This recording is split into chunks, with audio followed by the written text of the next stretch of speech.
Hello everyone. I hope this season is treating you well. We're in a great time of transition here, when early spring and late winter intermingle, mud and ice, frost and flowers. It's a sort of time that often makes me feel a bit impatient for things to move along, but I try to remind myself that it is this very waiting period that is so crucial in our lives, that patience is needed for things to work themselves out. It may feel like nothing is happening, and then, right under your nose, the flowers are suddenly blooming and the sun is warm and the days are long again. Much in the same way, I know the future will reveal itself in time, and I can accept it despite reservations and seek out the beauty in whatever it entails.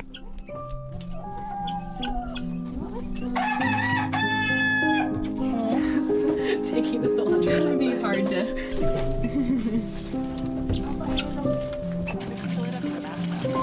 For a springtime treat, I decided to make some time for fun activities and went to visit my friend, and she showed me her new chicken coop she had built herself.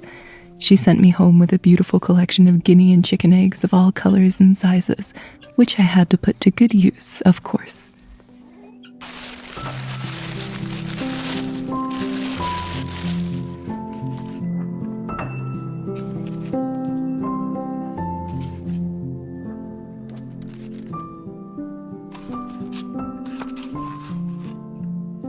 As you know from my previous video, I've been working through some big emotions as well as practical considerations for the months to come, taking time off work to be a new mother, and figuring out what the years ahead hold in store for us.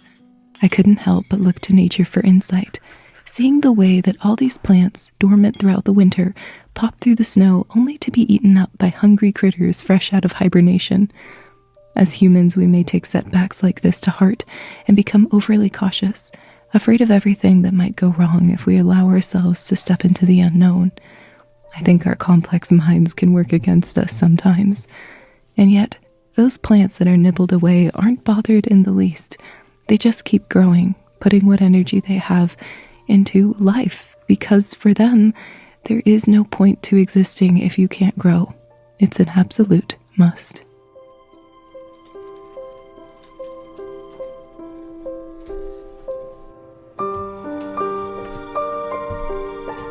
I am waiting for the muffins to finish baking, and it was just so much fun to look at all the different eggs and all the different colors. My mother had chickens for several years, and it brought back so many memories of those Easter eggs. As I'm waiting for the muffins to finish baking, because I'm very hungry, I am gonna go around my home and just look, see what stands out to me, see what I want to focus on next week for simplifying everything. I'm gonna make a very involved video of going through everything, and I hope it will encourage all of you, maybe if you're doing a little bit of spring cleaning or reorganizing or even decluttering, you can do so along with me. I will be slowly piecing the process and putting it all together, so I hope you enjoy it, and we will see how it goes. I'm sure I will have some sentimental items from my childhood that may be hard to part with. One of my goals with simplifying my home, getting rid of unnecessary items, being more mindful with my spending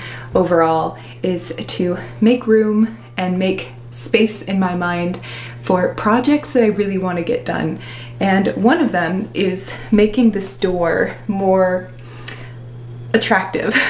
I have seen so many beautiful doors on homes, but they're very expensive. So instead of getting an actual wood, very nice door, we're going to redo this one. I think what will elevate it is to do a much darker color. I have a lot of paint swatches, and I think one of the colors I'm considering is more of a terracotta color, like a rusty orange red, and I think it would look quite lovely. I hope it will be able to elevate a very inexpensive door and make it look a lot nicer. So there you go, there's just some ideas with reasons why I like to simplify my home, because I feel like I have more mental space to work on these little projects that I've really been meaning to. And coming from someone who has spent a long time sanding, repurposing, and upcycling things from thrift stores and flea markets, with a lot of patience, a lot of time, a lot of simplifying, there can be a lot of fun little projects you can get around to doing. So that is my goal now. The theme of this year, as I put in my last video, is simplification, budgeting. I was raised by very frugally minded parents, and so I want to continue that and instill that in our own children as well. That is certainly the whole theme of this year, so perhaps I will inspire you as well if you've been wanting to get certain things in your own life in order. And if not, maybe you can just enjoy this little peruse around the home trying to figure out what projects I need to get done. The muffins are almost done baking and the smell is driving me crazy, so hopefully I'll get to enjoy them very soon.